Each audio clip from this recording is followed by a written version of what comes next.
بسم الله والصلاة والسلام على رسول الله. أرحب بالجميع. And we're gonna make the discussion in English. Welcome, Professor Ilachi, at CAX, and we are really happy to have you here today with us. Yeah, before we go actually to the main topic of today, I want to highlight one of the things about your admirable resume. I know you have different degrees. You have in geology and you have in electrical engineering. You have an MBA.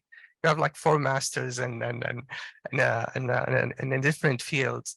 So I want to know about your journey in science and education, and what actually moved you to take more degrees while seeking your career. Sure. First, let me start by saying Sabah al Khair, Assalamu alaikum. It's always a pleasure to come and visit, CAX and see again friends and colleagues who are here. And I'm particularly delighted. I've been coming to the kingdom now for almost 10 years on a regular basis, both at CAX and also I'm involved with KFUPM in Dammam. And I'm delighted to see the advances and the interest that I see in young people as well as older people like me in science and exploration. Mm-hmm. And now to answer your question specifically, I mean, I'm originally from Lebanon, so I grew up in Lebanon in a small village. But since I was young, I was very interested in science, and math. And I give a lot of credit to my parents, particularly my mother, who encouraged me, to study and do good, in my classes. And I also acknowledge when I was in high school, I had a couple of teachers who are doing math and science who were very, very interesting. So they made science to be something fun by doing example of scientific things or doing mathematics. So I was always fascinated by science. I remember very clearly, it might sound funny for you, the first time I figured out how to calculate the area of a triangle. I mean, it's a simple thing now, but when you are in middle school or high school, it's like a big deal that you can measure the area, by multiplying the base multiplied by the diagonal divided by 2. So that made me always fascinated. The other part, because I grew up in a small village, the sky was very clear, not like in cities. So probably some of you who come from small village, from Abha or from places which are away from light pollution, the sky is super clear. And it's amazing when you look and you see all these stars and you get fascinated. You wonder, are we alone here or are there people on these little bright dots? So since I was a kid, I was always fascinated by science. Then I moved to France and after to the United States, to get my PhD. But the most important thing I can tell people to do, I have 2 daughters, so that's what I usually tell them, is you just have to stay curious. It's curiosity which make you always trying to learn new things, discover new things. So when I go hiking, or I'm always fascinated by everything I look at. Why this flower is red and this flower is blue, or this flower is yellow, and it makes you think, about. Again, there is one quote, particularly that applies to me now that I'm older, which says, "You don't lose curiosity because you get older. You become older because you lose curiosity." So that's something for the older people here. Just stay curious, on your thing, be it for science or music or architecture, whatever you do, is just always stay curious in what you are doing. And of course, you have to work hard, on doing things. And I found that that's what really helped me most in my career. I didn't plan it. I mean, I didn't say, "Oh, I'm going to become the director of JPL." I was planning actually to ask this question. But it's by working hard, being passionate about what you are doing, being curious about what you are doing, that kind of led me you know, and the other part, other than career, is being passionate. You know, you have to show that you are excited about what you are doing, no matter what it is. It could be music, it could be geology, it could be astronomy. You have to show that you are passionate about everything you are doing. All the degree that you had is actually associated with your passive career. Having the electrical engineering and the geology, system engineering, or and also the MBA or the business Well, that's an example of curiosity, because I got my PhD in electrical engineering. And then I started working at JPL, and I started working on developing satellite instrument to map the Earth's surface. So I started working with geologists, you know, because mapping it. And I went with them on field trips, and I said, wow, it's a lot of fun to go on field trip and you get paid for it, you know, doing that. So I became curious about how the geology evolved, how structure evolved. And so I said, you know, maybe I should go and get a degree in geology. So while I was still working, I went to evening classes at UCLA, and over 3-4 years, I got a degree in geology. Then after I became in charge of, as I moved up in the organization, I became in charge not only of the technical, but also the financial activities. I said, you know, I really need to learn how you handle financial situations. So I went back and got an MBA, you know, degree on. So now that's how, when I was younger and I had time before I had a family. So that's an example of how keeping curiosity, you expand your field of knowledge. This is really great. This is really great. Being actually here, like taking the lead of the Center of Excellence, we usually like have two different questions. Question asking us like why basically we care about space, why we do a lot of experiments there, why we explore there, is there any benefit at all? And the other side of people who are really passionate into space and they want to enter the center and try to participate with us. Could you have like comments about this, and particularly for the first question regarding those people who really cannot see the value of Now, first, let me say I'm delighted that we have a joint center between CAXT and Caltech for space studies and space exploration. And I get that question all the time, even in the US. People say, well, we're spending all that money on doing space. And I give them simple example. Usually, particularly people who are not technical, you have to give them a simple example. So I give them example about, look, from space, we are now able to monitor the change in temperature in our planet and the concern about global warming. We are monitoring how much carbon dioxide is there in the atmosphere. We are monitoring from space the health of the vegetation. So we are basically, space has enabled us to monitor all our environment, what's happening on a larger scale, where the pollution is, where it's coming from, if a sandstorm is coming toward Riyadh. So that enables us to improve our life day to day. People don't think about it. You know, I'll tell you a story. Somebody told me, a NASA administrator, he was at the hearing in Congress, and a congressman asked him, why do we need space to look at the weather? I can just Google the Weather Channel and I see where the clouds are.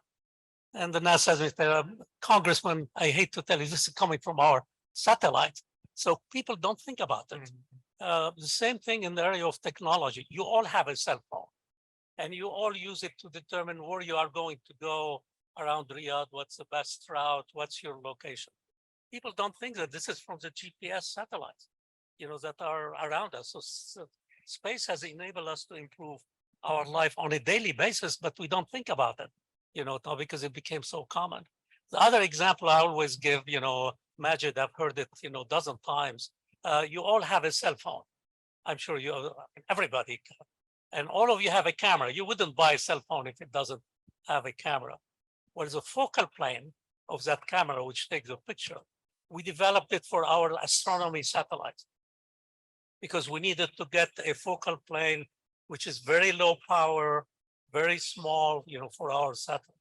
And somebody thought, oh, I can use that same technology to put it in iPhone.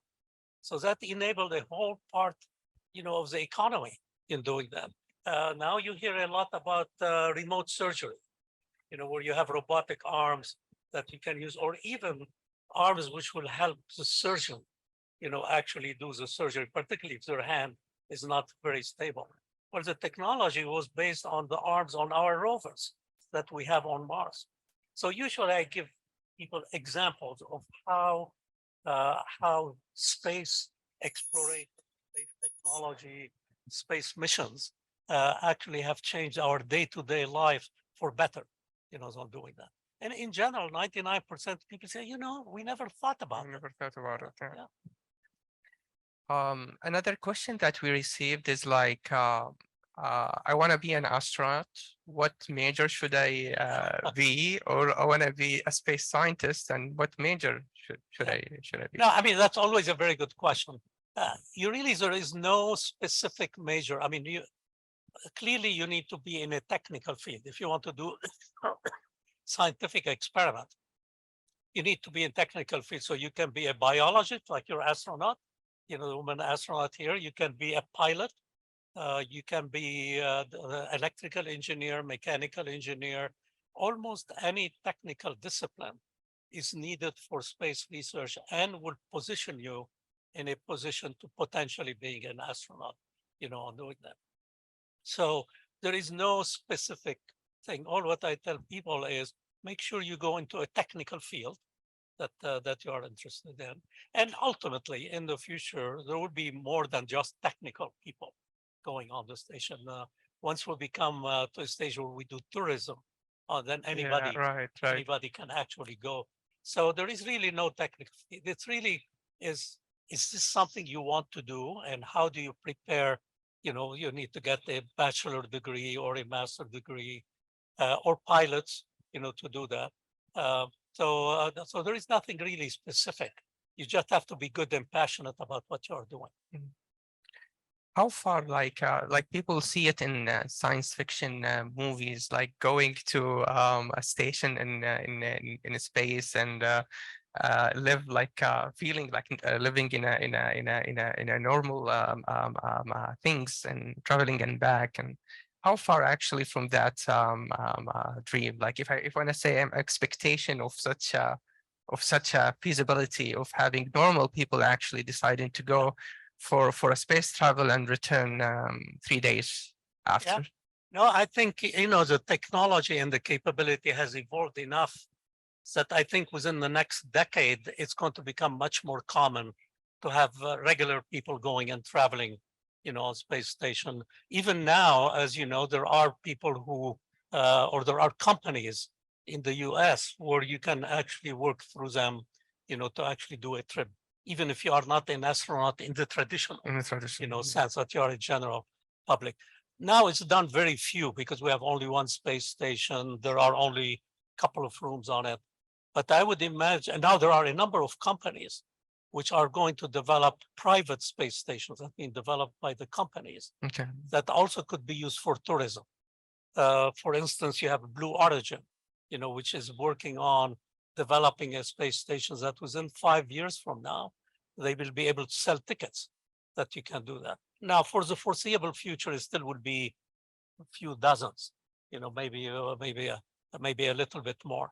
But the vision is that by end of the decade, basically we'll be able to do travel like you go on an airplane and you have dozens of people. SpaceX is developing a launch vehicle that you can send 40 people at the same time to do that. So within the end of the decade, I think is going to be common.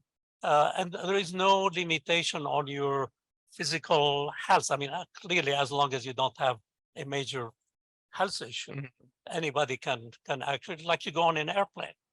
I remember reading, I mean, I was not born yet, but I read that when first the airplane started being developed, it was a curiosity. Not now you don't think about it. You just go to the airport and you fly, to Los Angeles, that I'm going to do tonight. You don't think twice about it. But only 100 years ago, during my grandparents' age, this was an amazing thing. Yeah. Only very few people were able to do it. So I think you are going to see the same evolution.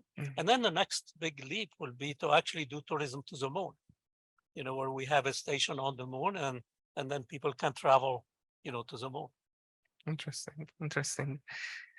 Going to that direction as well, being actually for a long time at GPL, like around 50 years or so, and being the director of GPL for 15 or 16 years, you had like observed a lot of missions. I want to know like the significance, the most significance, like from those missions as an example and applications, and also if there is any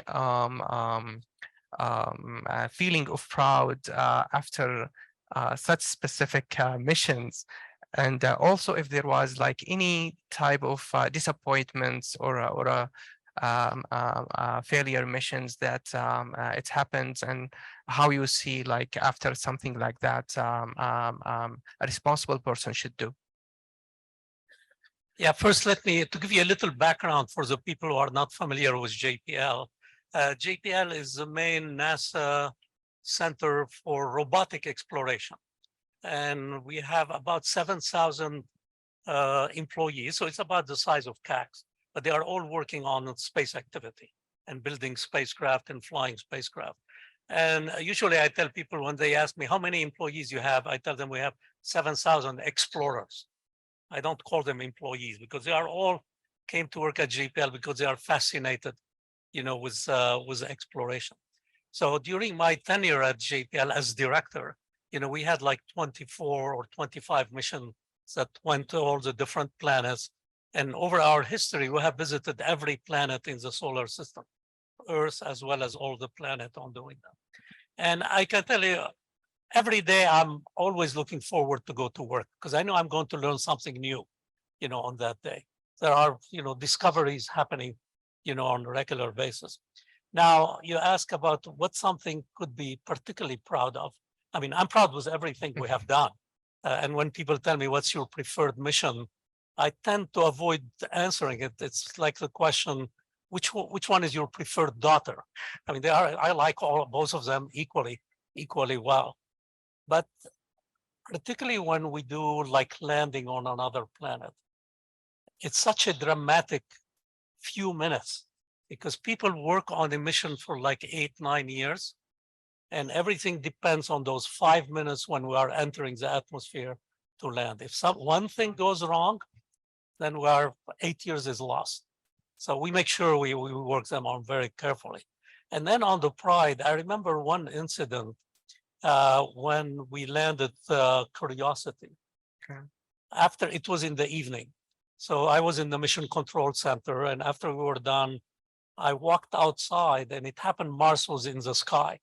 So I looked at it and said, we just landed on that dot in the sky. I mean, that give you a lot of pride. And it's not only me, I mean, the whole team. Mm-hmm. It was thousands of people who were involved.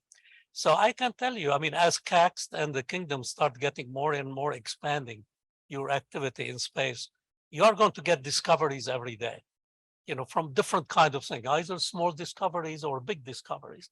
And I think people will feel very proud about this thing. You'll be able to go home and tell your family, guess what today? We discovered this, or we discovered that part on doing that. It gives you pride that you are furthering human knowledge even in small steps. It doesn't happen always in big steps, but even in small steps.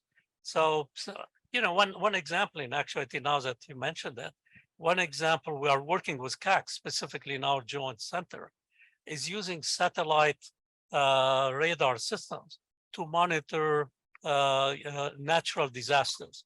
Recently there was an event in Turkey, which really impacted tens of thousands of people.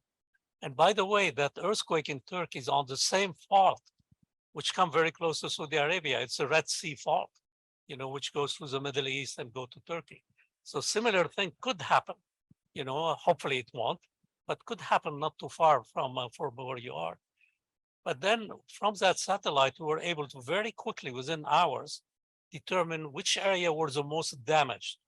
So we send the data to the rescuers so they can go and focus on those areas. And maybe it led to thousands of people's lives being saved, because of that. So our people feel very proud that, we helped possibly saving the life of other people using our satellite technology. That's just one example that I give you that related to our joint activity. Regarding the radar, since you mentioned a project in cooperation between Caltech and CAXT in radar, there is also the Cassini radars in one of the Cassini, yes, Cassini satellites. I remember actually it's mentioned that it's for Saturn. It's you managed actually to explore 2 moons for the planets. Is it possible like to have like more than 1 moon? Like we know like the Earth has 1 moon. So Saturn has like 2 or other planets have more than 2. Could you just let us know about such a things? No, I mean, as we were doing missions to all the different planets, we're discovering that most of the planets have a whole variety of moons. There is no specific rule. Our planet has 1 moon. You go to Mars, Mars has 2 moons, but they are very small, you know, Phobos and Deimos. You go to Jupiter and Saturn, particularly the big planet, they have dozens of moons. You know, some of them very large, you know, like the size of our moon, and some of them are smaller. So what these moons are telling us is about how does the planet actually form. What we think, the best theories at the present time, is that a cloud of dust actually collapsed in orbit around the sun, actually collapsed and formed these planets, but there are pieces of that cloud which then forms the moons around the planet, you know, doing that. And we're finding that these moons have a whole variety of characteristics. Like around Jupiter, there is the closest moon is Io. Io has hundreds of volcanoes which are spewing lava as we speak, and it's mostly sulfur. Then you go farther out is Europa. Europa is made of ice, and we believe just below that ice there is an ocean, similar to our ocean, but covered with ice. And now we're wondering, could there be life in that ocean? Then you go farther out, you have Ganymede and Callisto. They are all solid ice, which was probably very deep oceans below them. So we have a mission, matter of fact, as we speak, we are building it at JPL called Clipper, which will be launched next year. It's going to go in orbit around Jupiter and explore all these moons, and it's being done in collaboration with a mission that the European Space Agency just launched about 2 months ago. So we'll have the 2 spacecraft actually working together to explore those moons and planets. So we're hoping we will learn a lot about how do planets form, how did our planet form, why, as we go to these different planets, why is Venus, which is similar to our planet, is extremely hot, and why Mars, which is very similar to us, is very cold.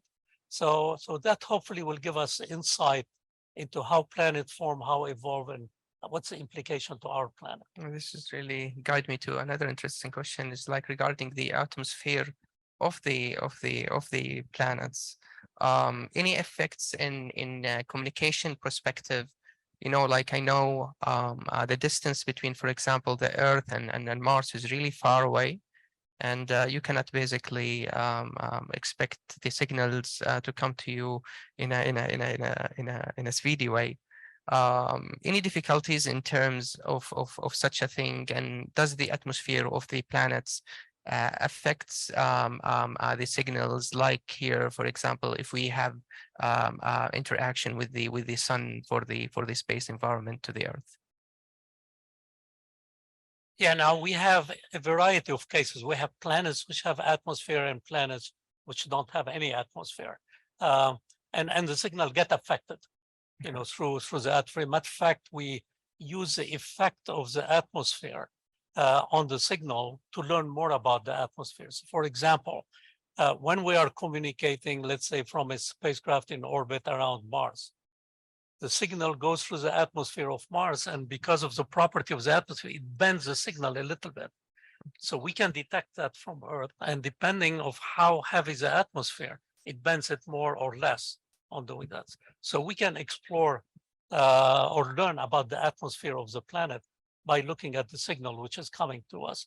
Now, you mentioned something else about how long it takes to get to here. That gives you an idea how big the solar system is. A signal from the moon to Earth take 1 second. Signal from Mars to Earth, it takes about 10 minutes. Signal from Jupiter to Earth take about like 2 hours. So that's at the speed of light. You know, now we have the farthest spacecraft that we have is Voyager, which have left our solar system. The signal takes 26 hours. So when I have guests in our mission operation room, and we see that the signal is coming from Voyager, and then this signal was sent yesterday at the speed of light. So that gives you an idea of how big.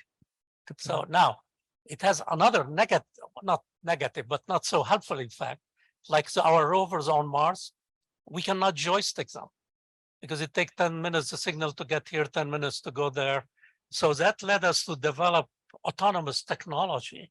So the rovers can drive by themselves without getting necessary every minute a command, you know, from us in here. So it's kind of a little bit surreal, like when I was in the mission operation room when we landed Curiosity. When we got the signal, we said Curiosity hit the top of the atmosphere. We knew it already has landed because it takes 10 minutes for the signal, but we didn't know if it landed successfully or if it crashed. So here you were sitting for 10 minutes, kind of saying, okay, everything has happened, but I won't know for another 10 minutes from now. So it has a kind of a little bit of surreal feeling, you know. With This is also give insight also how the application in space exploration can also mapped here in Earth. We start hearing about smart cities. We start hearing about smart mobilities, and how basically cars can move from distance to another's without having any pilot or a driver on them. So this is also kind of give us a mapping things between applying it in space, and now we can basically consider it on Earth. I'm glad you brought that up because a lot of the autonomous technology we had to develop it for our spacecraft because we cannot joystick them. Yeah. So we have to have our spacecraft not only being autonomous, I mean, not only being smart, but to be able to detect if there is a problem and try to figure out how to solve it by themselves, you know, without us telling them. Now, when there is a major problem, I mean, we still are not advanced that far. So as of now, when there is a major problem, the spacecraft freezes and then send us a signal saying, what do I do now? Okay. You know, like if the rover's the wheel starts spinning and stuck in the sand, it tries to extract itself. But if it's not successful, it stops because we don't want it to damage itself. And it will send us a signal, I'm in trouble, you know, my wheels are spinning. What do I do? And then usually we look at the engineering data and then try to simulate it. But a lot of our spacecraft are autonomous, and that same technology is being applied in other areas. This is also giving me for the science fiction movies and anime regarding having an interactive and a smart robots like a rover who's basically thinking like a human and talking like a human and making decision by itself. Can we expect this also in a near future? Yeah, it looks like Majid looks a lot at science fiction movies, or he likes science fiction movies. Now, it's interesting in a sense. When you go back 30, 40 years ago, the science fiction movies, people say, oh, that's science fiction. Well, most of them are happening now. You know, autonomous cars. I mean, nobody thought about these things, you know, machines which walk and talk. I mean, that was all science fiction, you know, 30, 40, when I was a kid. Now it's becoming a reality. So I think the science fiction of today, probably 20 years from now, you know, they'll be real. And the challenge on us is how do we make sure, particularly when you talk about humanoid or developing machines which are smart, how do we use them in a positive way for our benefit versus in a negative way? You know, because at the end, all these machines are programmed by us. So, I mean, the machine is not programming itself. You know, we are giving them the algorithm or giving them the programs, you know. So the question is, how do we do them, you know, do that in a positive and intelligent way? Yeah, but they are going to happen. A lot of these things will be happening. This is exciting, actually. going to the history of space in the kingdom, from the late 70s, going into the astronomy research kind of things, caring about calculating the calendars and observing the moons for the Islamic calendars. Heading after that to the space missions for the Prince Sultan bin Salman, riding the Discovery, going in space for as a payload specialist for the Arabsat 1B, and doing some experiments in space. This also give us some kind of insightful things in the kingdom, and I believe also in CACS in particular. Having the establishment of the space institutes, having the National Remote Sensor Center under the institutes, having the geophysics department under the institutes, having the astronomy department under the institutes. Then we had the National Center for Space Technologies under the institutes. And this moved to building and manufacturing satellites starting from 2000 until basically last launch that we had in 2021. 11 missions and 17 satellites, going from communication to remote sensing to experimental. Now we are having again the sign of reaching the space again with Ali Al-Garni and Rayana. How can you see the effect and the possible like awareness of having such a program, having not only Rayana and Ali in consideration, but also a program that can lead for many astronauts in near future? First, let me start by congratulating you about the 2 astronauts that you have launched. As an Arab, I feel very proud to see the kingdom, playing a major role in expanding our knowledge and our capability. I think, and taking the example of the Saudi astronaut, but also other astronauts, I think there are 2 areas which are really particularly impacted by these kind of exploration. Number one is inspiration. They inspire young people. It shows people that almost anything is possible. You can go to space. And particularly for young people, astronauts are very fascinating. I can tell you, when I was telling Majid earlier, when I was director at JPL, every week I used to get calls from local high school or middle school, say, Charles, can you arrange for us to have an astronaut come and visit us, in here, or an engineer or a scientist who have worked on a mission to do that? And kids love that. Now, they might not become astronaut, but it gives them the feeling that anything is possible. I can accomplish, great things. And then they can end being musicians or architects or doctors or something, but it shows them that anything is possible. So that's one big impact. I think the astronauts, the Saudi astronauts, I'm sure will have on young people. The other one is a scientific impact. And here there are a number of things that the unique environment of the space station will enable you to conduct research. Clearly, one of them is in microgravity, because here is a situation where you have 0 gravity, and people use that environment to see, can you build purer metals, different kind of new kind of structures that is very hard to build where you have a gravity, and in 0 gravity, you can develop those structures. Medical, think, what's the impact of gravity on our bodies and the circulation, the blood circulation. So I think there are a number of activities that people can think about that the space environment will allow them to do that. And I hope that CACS researchers will take advantage of that in the future, because my understanding that this is not just one shot, but hopefully there will be a number of astronauts which will be going. And who knows, in the future, particularly when you have private space stations, you can actually send a researcher, like you might come up with an idea to do research on something, and CACS will send you with your instrument to go up on the space station, because it's becoming a common Common kind of actually to thing. go there. And the other aspect is not only for the microgravity, but let's say you come up with a new idea for an instrument to monitor Earth to detect certain things, methane, but you don't want to build it, put it on a satellite, which will be pretty expensive without knowing for sure how well it's working. So you can take the instrument on the space station and either attach it, to a window, or the astronaut will use, and you can demonstrate if that instrument, is making the kind of measurement you are interested in. Then you can put it on a, free flying, satellite. So I think there is a whole spectrum of activities that having a platform already available, will allow you to conduct experiment.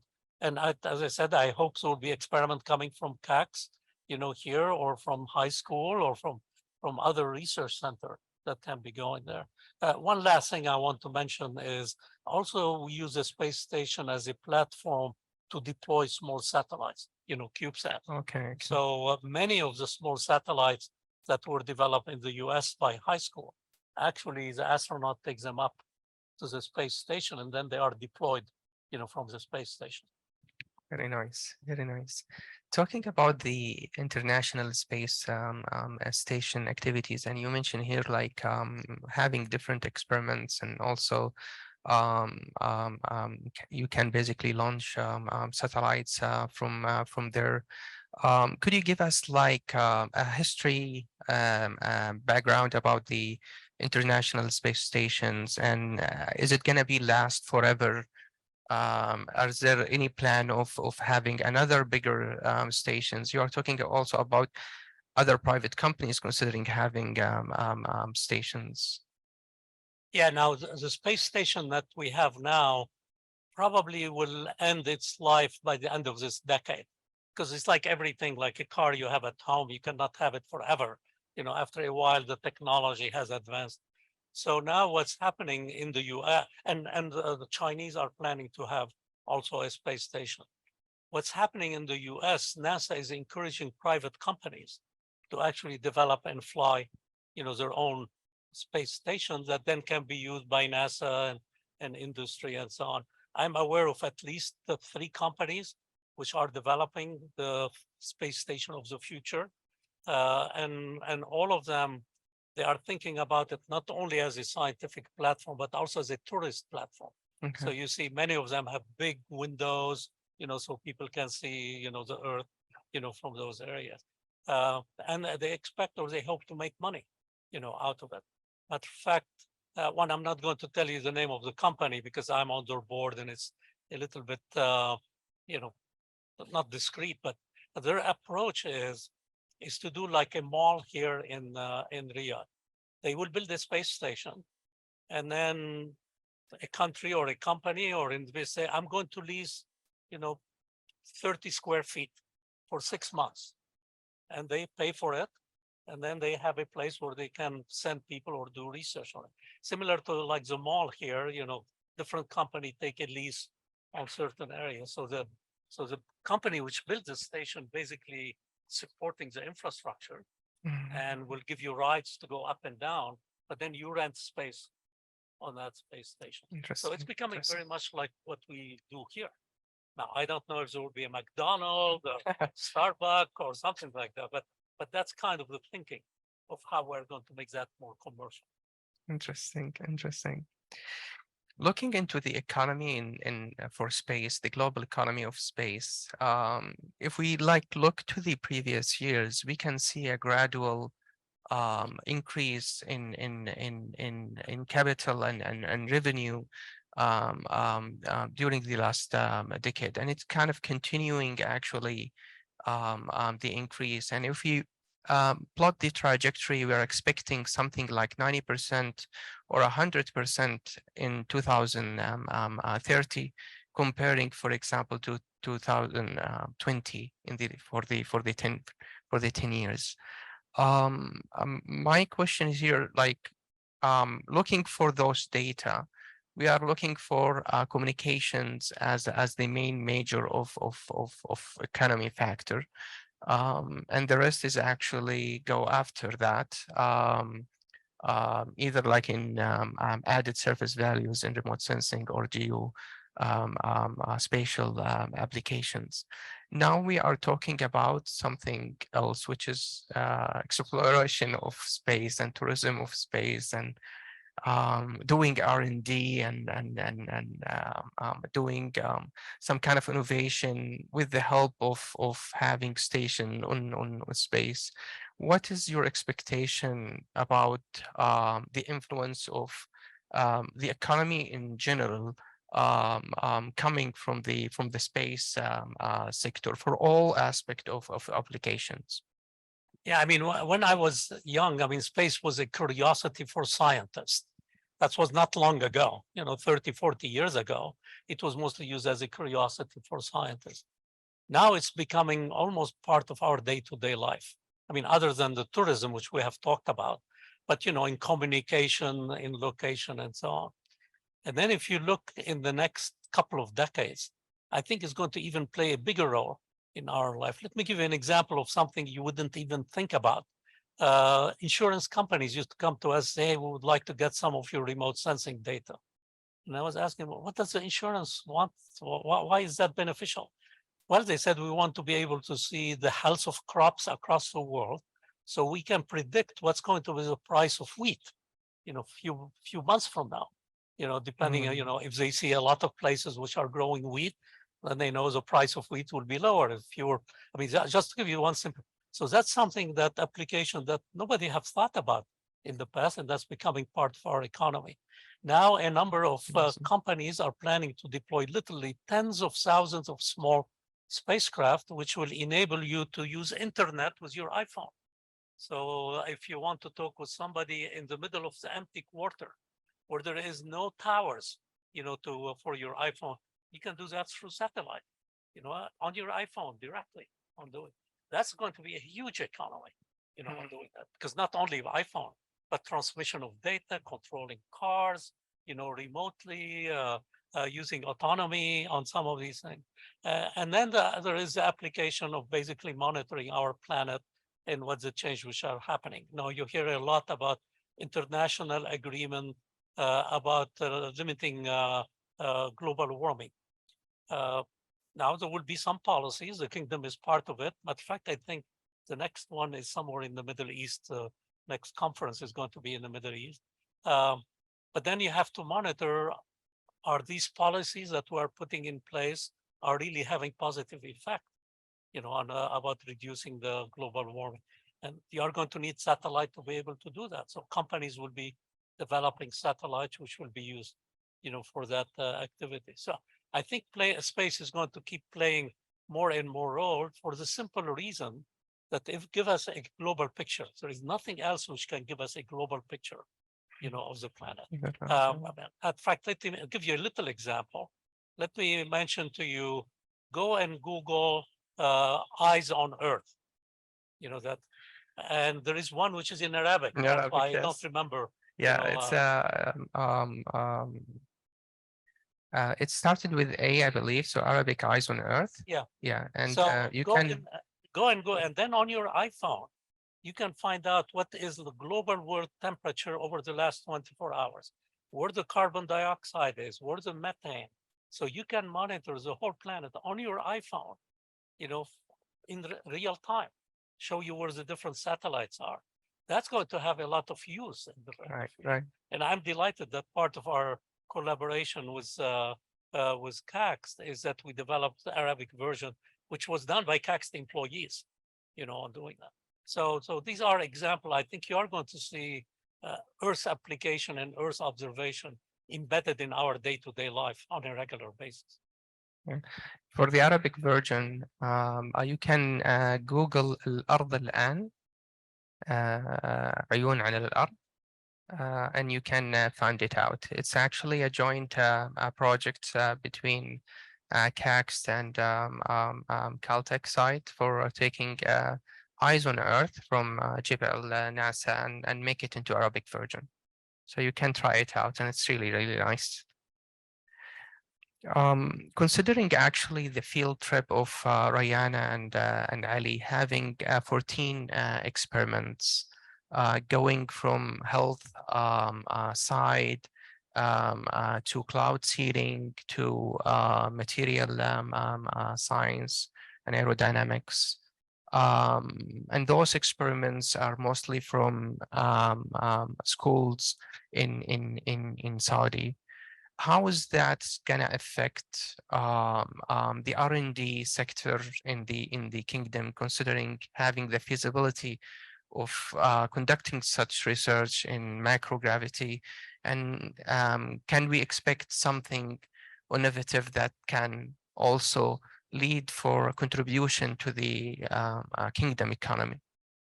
Well, I hope they will lead to contribute. I'm not very familiar with the actual experiment that they are carrying, but I understand from what you told me that there is 12 or 14 experiments from the kingdom by developing that. So we'll have to wait and see, because you can never predict what comes out from research. And that's the importance of investing in R&D. You'll never know what contribution comes out of it, and it could lead to a big economy. We never thought that our telescope, building the focal plane for our telescope, is going to end in iPhone. If I knew that, I would have taken a patent, on it. But the beauty of research is that you're discovering something that nobody else have done. You are exploring something that never has been done, and from it, then all of a sudden you find something which can impact the economy or start a whole new business.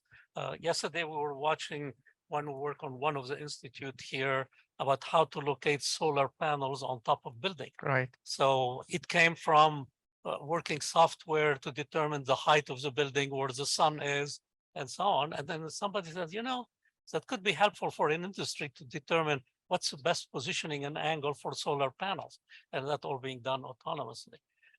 Another example I can give you, which is very personal. One day I took, many years ago, when I first met my wife, I took her to JPL to show her what we are doing, work there. And my wife was a producer of animation movies, like the Smurfs and so on that some of you are watching. And in those days, they used to do them by hand, 30 years ago, and she used to do them. So I took her to JPL and went to a lab where a guy was working software to visualize when a spacecraft flies by a planet, what is the geometry that they look at it. After she watched, she said, this is going to put us out of business because it's going to be done all by computer animation. Look at today, all the animation is being done by computers. Because that software which that guy was developing, he left, went to an animation company, start automating how they do things. And even that eliminated one business, it created a whole new business. Now you have it in games, you have it in everything. Well, nobody thought when we were doing it for our spacecraft. We never thought it's going to create a whole new business. So one thing I want to add here, I'm delighted to see, that the kingdom is starting an organization, RDIA, for, I guess, research, development, and innovation. And that hopefully will be an organization which will send seed support to new ideas for people to do research. And hopefully from it then come industries, which will be created out of that research. This is actually what we are hoping as well. Talking about the Arabs' legacy in science and mathematics and astronomy, they contributed a lot in let's say the last millennium. Then we couldn't actually see much of those scientists at some period of time, but still we are having people like yourself, Professor Charles, who are originally from Lebanon, being Lebanese American, still around and inspire us to do more in future. How can we have in Kingdom a lot of recognized scientists who can give a real significant impact into the field of space in near future? Yeah, if you go through history, the Arab world did a huge amount of contribution over history to science, mathematics, algebra, all of these things. Unfortunately, in the last couple of centuries, we have not been as much contributing. But now you go around the world and you find people from Arab descent who are leaders in field of science. So, I mean, not only myself, but you see people from different countries, from Saudi Arabia, from Egypt, be it in the United States. And so that tells you that there is no difference between you and me as a director of JPL, or you or any science in the US. We are equally smart, here. I mean, so there is nothing related. But what is important is gives the opportunity for the researchers and students to actually be able to conduct research and technology development. And that's where I'm very hopeful, particularly in the kingdom, that there is a big initiative, to actually enhance the education, expand the education, provide opportunity for researchers like the people, I see in here. I mean, CACST is one organization, which is a national lab. Initiatives, be it the Space Agency or RDIA, which will provide the opportunity for people to do. So that's where when I compare in the US, I mean, which not only the US, but in Europe also, but I'm familiar with the US, between the accomplishment of the US and accomplishment in the Middle East is not because American people are smarter.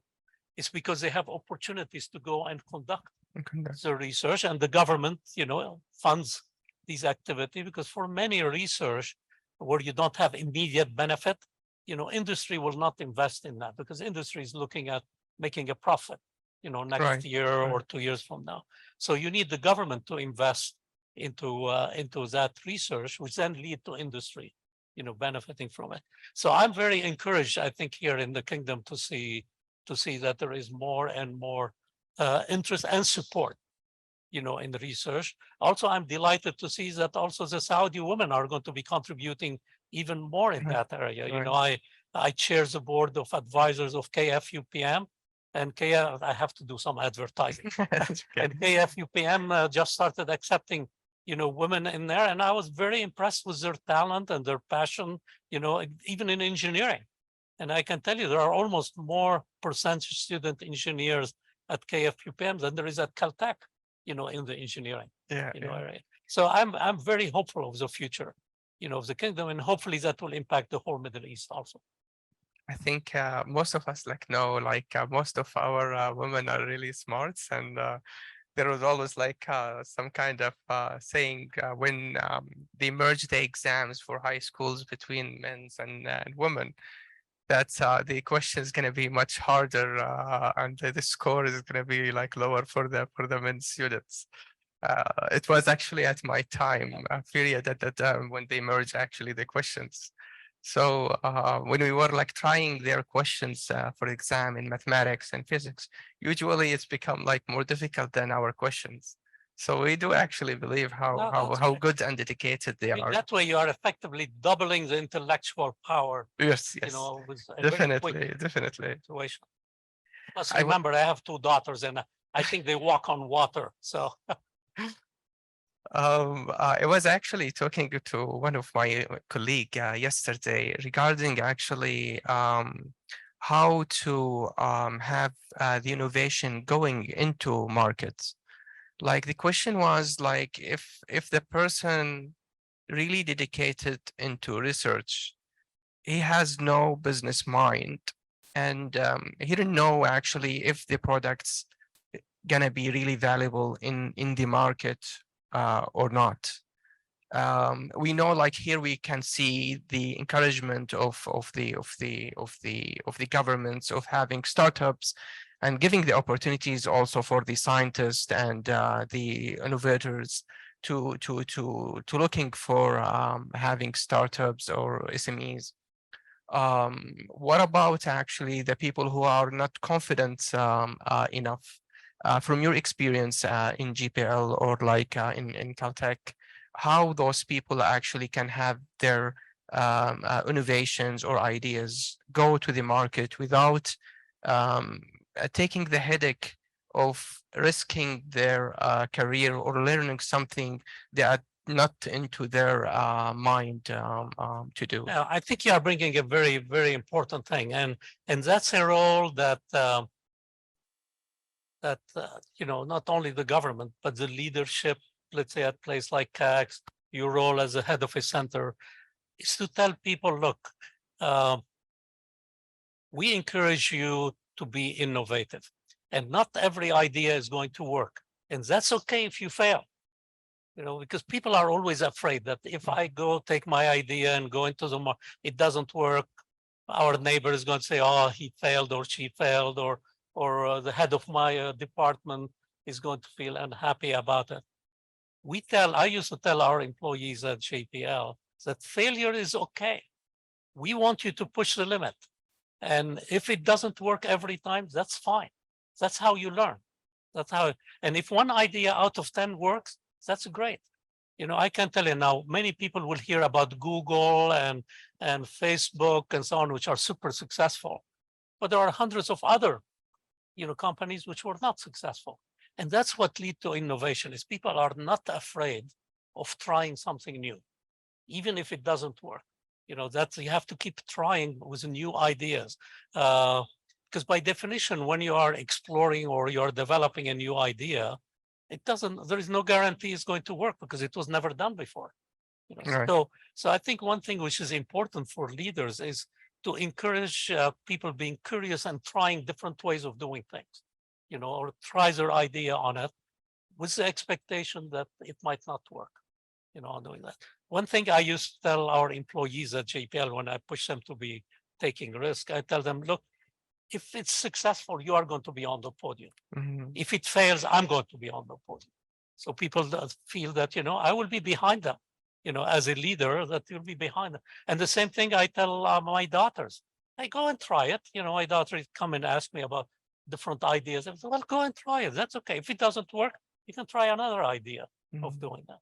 So I think and I know it's a little bit cultural. I mean, I come from the Middle East, so I know the culture that we have here. People are always worried about what reputation do you get if it's not something. Right. In the US, we have nobody worries about that. Matter of fact, we applaud people who keep trying, even if they fail, we applaud them, you know, because they are willing to try to do things in a different way. So that's a key role for a lot of us. You know, you, the leadership here, your parents, is to encourage experimenting and trying, because that's how you get startups. Now, having said that, in addition, you need to have an environment where companies will invest into a startup. Oh, okay.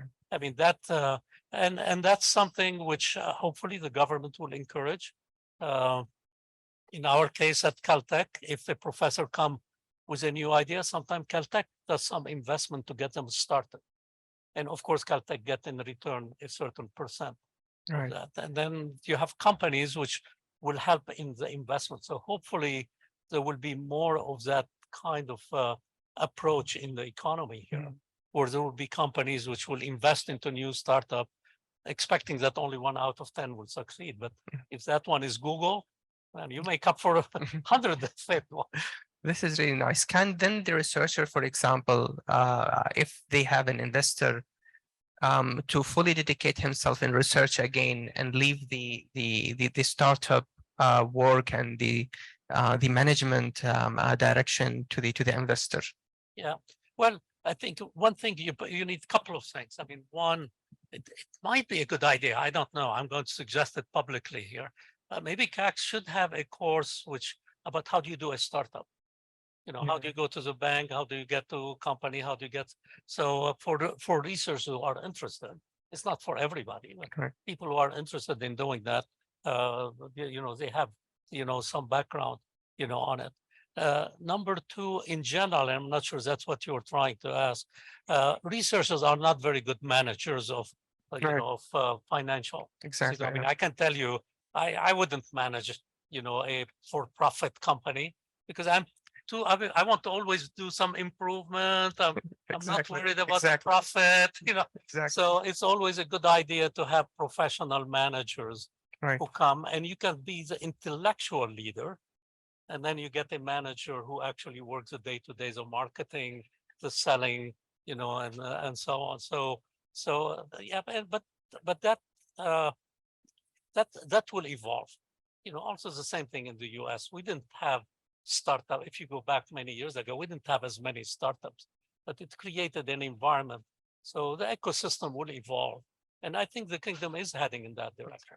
I mean, I was delighted to see yesterday that you had one employee who did a startup. I know at KFUPM, there have been a number of startups, encouraged for the students. So I can see that heading in the right direction.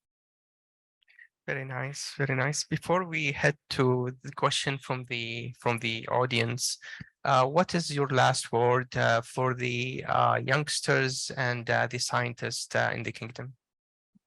Well, I don't know if it's a last word because I talk a lot. So no, I mean for this. No, the message that I give to them is be always curious. Don't be afraid from failures. Always try to push the limit of things. Be passionate about what you're doing in everything you do. I'm a technical person. My daughters, none of them ended in a technical field, because I always tell them, do something you enjoy. Whatever, because you're not spending your life doing that. Do something that you enjoy and be passionate about them. Our younger daughter ended up being an architect, and she loves it, on doing that. And I'm very proud of her. So my message to the younger people is make sure you are curious and you have to work hard. I mean, no question about it. Things don't come in. Maybe I should say, listen to your teacher and to your parents, as part of that. But the key thing is to be curious and to think that, like you saw the two astronauts, anything is possible. I'm sure when they visit here, you'll be asking them, did you know you're going to be an astronaut when you were a kid? Probably they say, no, we were not sure it's going to be that, but we were fascinated, by these things. So again, I would say anything is possible. If you work hard at it, and if you are passionate about it, anything is possible. Thank you so much, Professor Elachi, for this dialogue session. And I will leave the mic for the audience if they have any questions.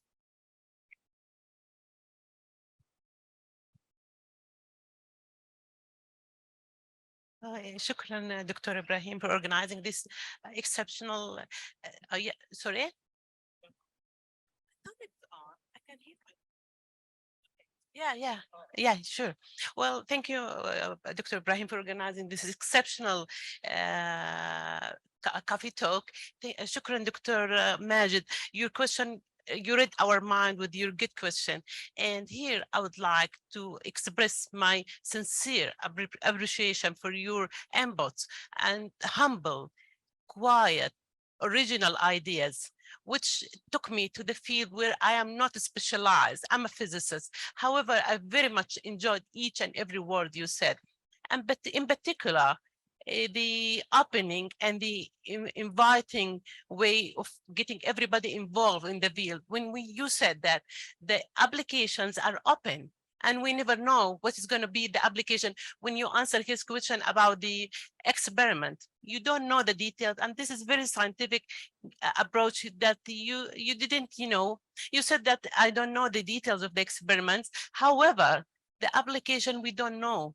It might get everybody involved in this kind of results, and that open the door for everybody to get involved in this experiment from different disciplines, regardless of this of their background, and that would happen via collaboration and interdisciplinary research center where great idea comes.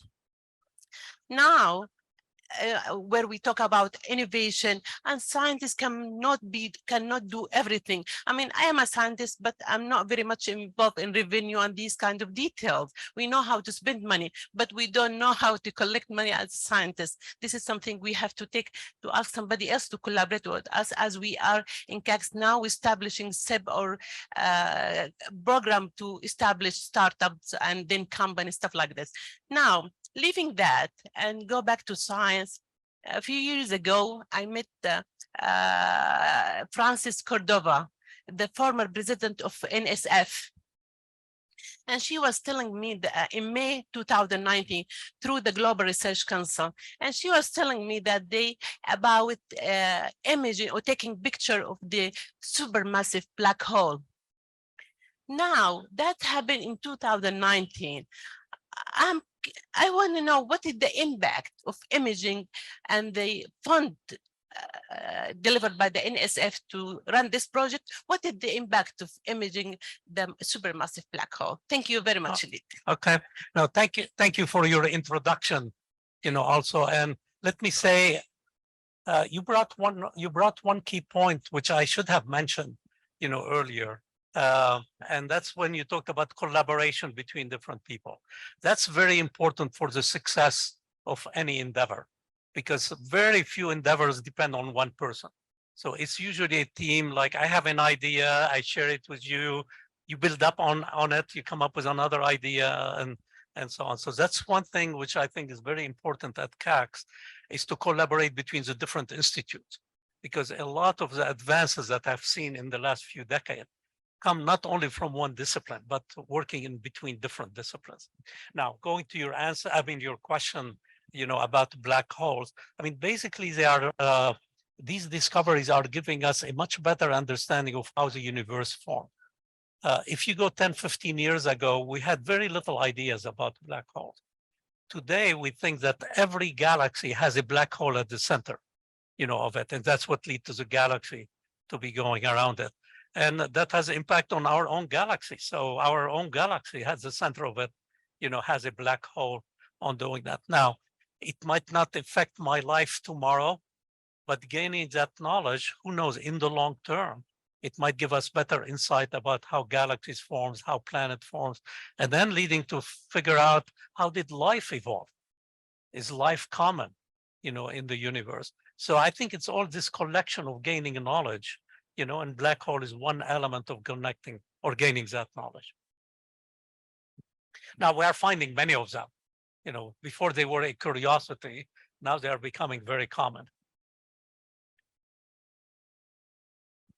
Assalamu alaikum. Shukran, Dr. Charles. Shukran, Dr. Majid. Thank you for this timely, interesting talk. I have a question regarding promoting the importance of space. I know that back in the days, in the 60s, during Apollo mission, the importance was I believe it's politically motivated, but after this, how the American or taxpayer in the US perceived the huge amount of investing in NASA. So I'm sure here in Saudi Arabia, we're gonna face probably challenges how to convince people, or the Saudi public, or also the people in this across the Middle East, about the importance of space exploration. Are there any challenges? Were there any challenges back then in the 90s or the 80s? Any challenges convincing the public as a NASA leader, or one of the NASA leaders? So have you faced any challenges convincing the public, American public? No, I think that's a good point. Yes, we find a lot of challenges even convincing the American public. So this is not only unique to here, because still space is relatively new. Even that we use it all the time, it's relatively new. And in the US, I had to deal a lot with people in Congress, because I had to convince them, to fund NASA or to increase the funding. Yeah, there are lots of people who are not aware of it, and they always question, well, why should we invest, into spending money in space when we have all these problems, down here? So I usually tell them, and I give a couple of examples. So I usually give them that example, and I tell them, if the public did not support the early aviation people, most of you will still have to go in carriages, from one side of the US to another one. We wouldn't have the airplanes. If people, did not want to invest into trains and so on, we wouldn't have the transportation network on doing that. So in a sense, thanks goodness that our grandparents were willing to invest in some of these things, which now we're using without thinking about it. And look at, if we invest you know, not only space, but in technology. That's going to improve the lives of our children and our grandchildren on doing that. So yeah, you're right. I mean, it requires a lot of education. I mean, you have to educate the public. I mean, the public is not in a negative way, but you have to educate the public, you know, about doing that. I'll give you an interesting example, because the public thinks we are spending in the US, that we are spending 10% of our government budget on space. They say, why are we doing, you know, all of that? So people ask me when we landed Curiosity, lots of people ask me, well, how much did Curiosity cost? So I had to come up with a trick of how to tell them that. I mean, and being correct. I told them it cost 1 hamburger per American citizen. That's all what it costed. And they look and say, wow, that's all what it costed? This is great. We want to do more of them. But then you take 300 million people, multiply by $10, that's $3 billion. If I would have told them 3 billion, said, oh, that's a lot of money. But when you put it in a way where they understand it, you know, a hamburger, you know, per American citizen, they say, wow, it's a great investment. You know, we're learning all of these things, you know, just from a hamburger. So you can tell them here it's less than 1 shawarma by a Saudi citizen. That's how much we spend on technology. Professor Charles, I want to thank you for this great session. I want to also thank the audience for the great questions. And you can basically ask Professor Charles after ending this session. You can stand and ask him any particular question that you have in mind. Again, thank you again for being with us today, and hopefully we'll see you next time. Yep, thank you, and it was a pleasure being here. Thank you.